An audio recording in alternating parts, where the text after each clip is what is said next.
Hello everyone, my name is Anastasia and I'm one of the organizers of PyBerlin meetup. Today we have a special event with a special guest, Max. We are super happy and thrilled to get to know you and your experience. Could you please briefly introduce yourself and also tell us a bit more about your experience in software development? Hi, sure. So my name is Max and I'm currently 20 years old and a full stack developer here in Berlin at Delivery Hero. And at Delivery Hero, I mainly work with the languages from like Go, Python, and in the front end, like mostly with React and TypeScript projects on a daily basis. And also in my free time, I'm an active GitHub collaborator and maintaining there a few projects like GitHub Actions to debug GitHub Actions. And yeah, I do that for almost 5 years right now. Wow, that's so impressive. I'm super happy to know you and to have some time working together. That's how we met. And I'm just curious, what is your current tech stack and maybe a favorite tech stack, and why did you choose exactly this focus?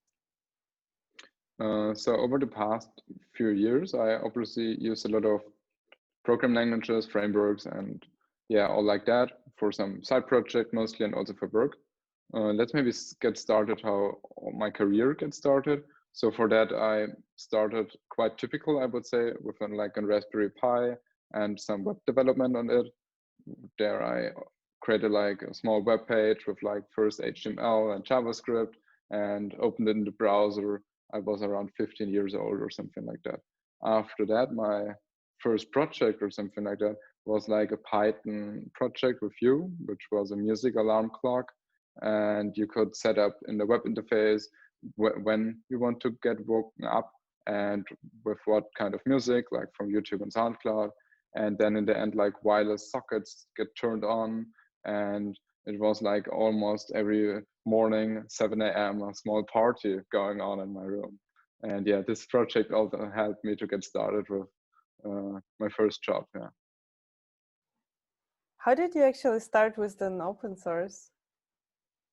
Yeah, that's a good question. So during my school, basically, I discovered software development, and I was always curious to get started with programming languages and frameworks. And then I still don't know how, but I remember. So actually, software which I used back then had an option to create their add-ons, and we need to find some way and collaborate.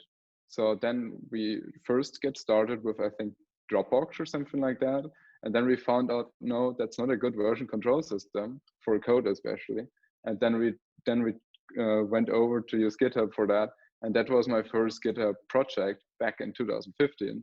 And yeah, that was a JavaScript project back then. Wow, that's impressive. To start with a Dropbox and then discover GitHub. Wow. Fantastic. And do you mind sharing what is your favorite open source project so far? So currently my favorite open source project, let me think, especially in this year. So in this year, in January, Microsoft has released a project called Playwright. And Playwright is a Node.js library, which makes it possible to automate Chromium, Firefox, and WebKit with a single API. Let's maybe talk quickly what these browsers are. So Chromium is like the foundation of Google Chrome and Opera and Vivaldi, and also for the new Microsoft Edge. Firefox is like the normal Firefox, and WebKit is like the foundation of Safari. So you can, by using Playwright, you can automate all these browsers with like JavaScript in the cloud or locally to perform, for example, browser optimization or like creating your end-to-end tests. And once I discovered this project, I saw directly a lot of potential in it. And I saw the competitor projects like Puppeteer or Cypress, and I found out in what kind of direction they want to go and what the missing pieces are for new users. And I got basically started by building pretty similar software around that, which makes it easier for new users to adopt it. That includes, for example, a chess plugin integration or a small website called Try Playwright, which you can open in your browser on try.playwright.tech. And it makes it possible to get started with Playwright directly in your browser without even installing npm or node.js or the library at all. So I've got there a bunch of examples listing there which you can run, and also see screenshots of it, and you can run basically whole Node.js code there. Oh, that's cool. I think now this is my favorite project so far. I will definitely try it in my free time. I was also curious, did you have any challenges as an open source contributor? Since I'm using GitHub actively on one side as a maintainer and also as a contributor, definitely I experienced there some kind of issues. I think we could break it down in a few. Like one of the biggest issues, like unmaintained repositories in general, which could either happen if like the original maintainers are overloaded or like they're inactive at all. And that will result in like a big list of pull requests stacking up, and they don't get like merged or even not reviewed or commented on it.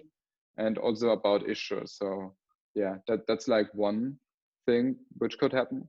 Also other things, especially for newbies or new developers who want to get started, is like about having no contributing guidelines or no good existing guides, how to set up the project locally, how the hell works this project, the different services, the infrastructure in this particular project, for example. And yeah, and the last one not least, I would also like to add the list of issues in general. Like GitHub has a nice label called Good First Issue. And for open source repositories, a lot of projects are already using it.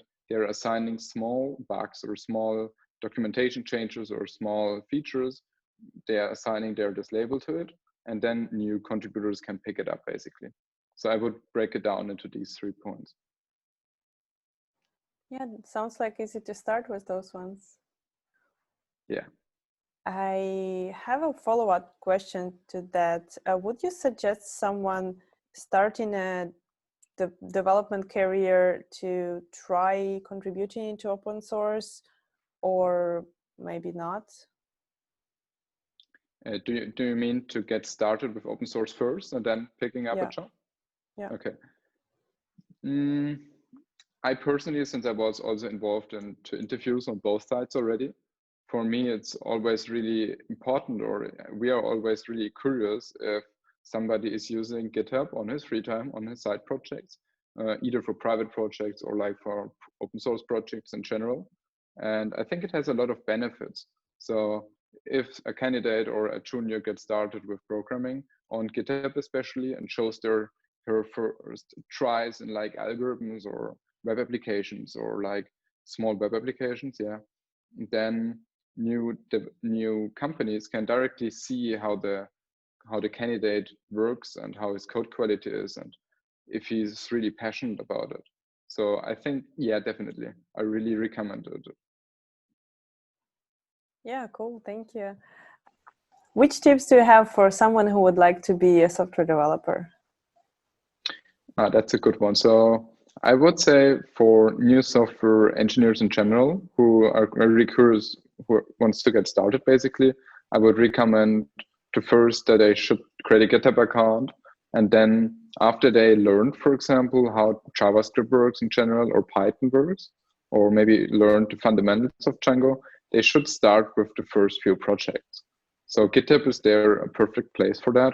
So they can either create their own small projects to automate processes, for example, or they can contribute to some. Like I already mentioned, like the Good First Issue label on GitHub. GitHub has an own dedicated page for which summarizes and groups all the Good First issues by repository and by language and by topic also. So that's a great place to start, I would say. Sounds really good. Thank you for good advice. And I'm also curious, how would you suggest to pick a programming language if you're just starting and don't know any yet? Yeah.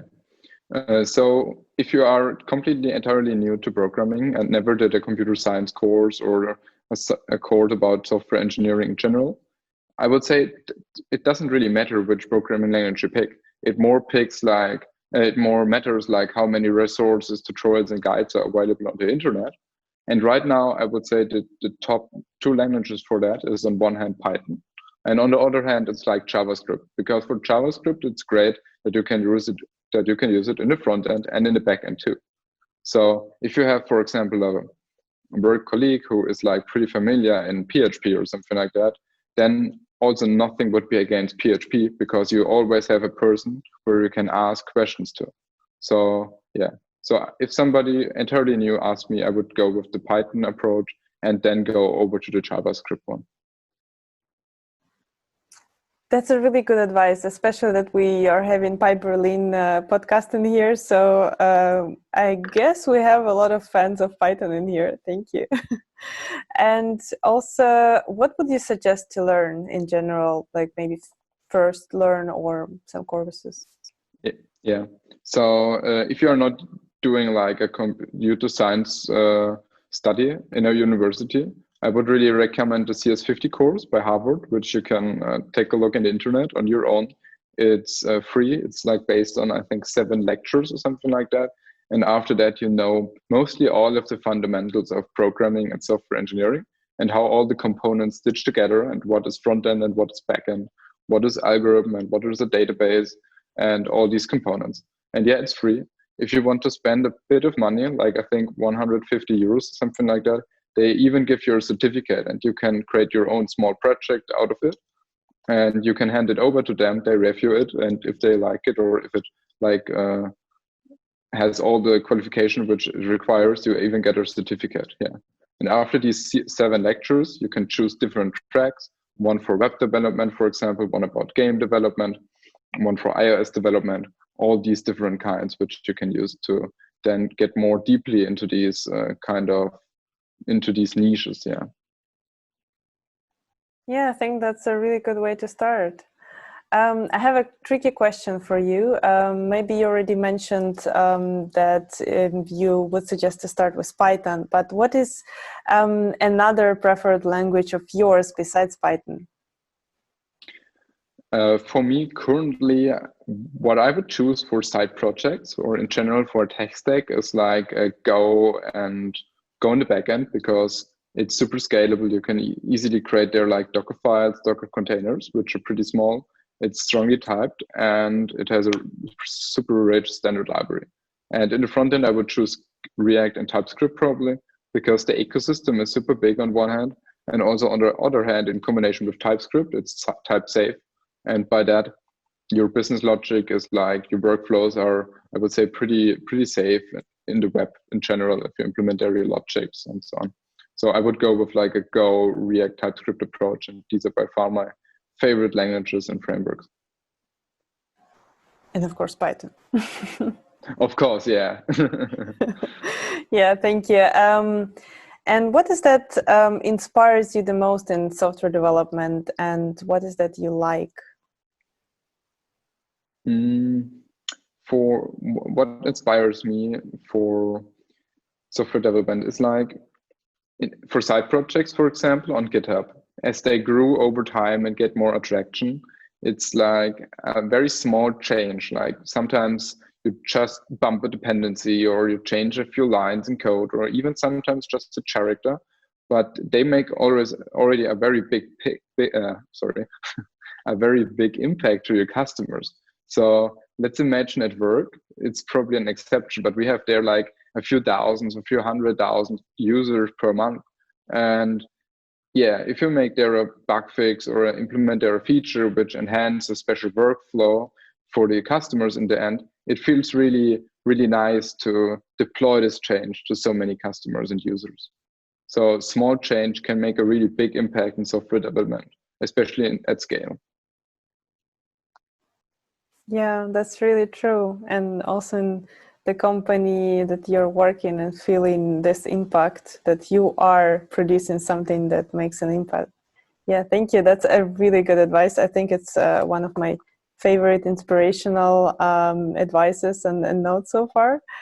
But of course, I'm biased because all of them are my favorites. And to wrap it up today, this interview, I would ask you to share some advice for our listeners of this podcast.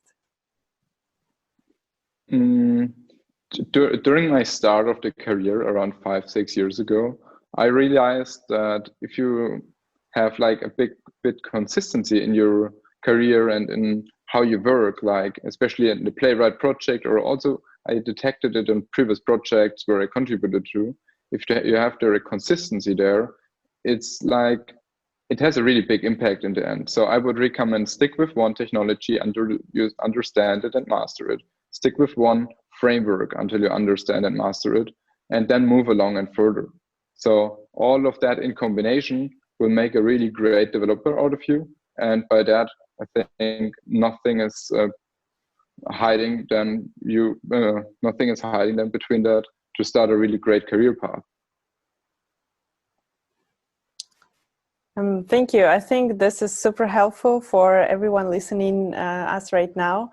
And I'm super happy that you opened up a bit doors into your life and your contributing career and gave all of this super valuable and useful advices.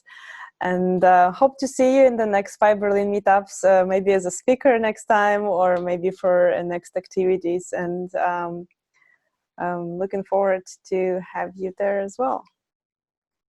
Thank you. It was a pleasure to be here.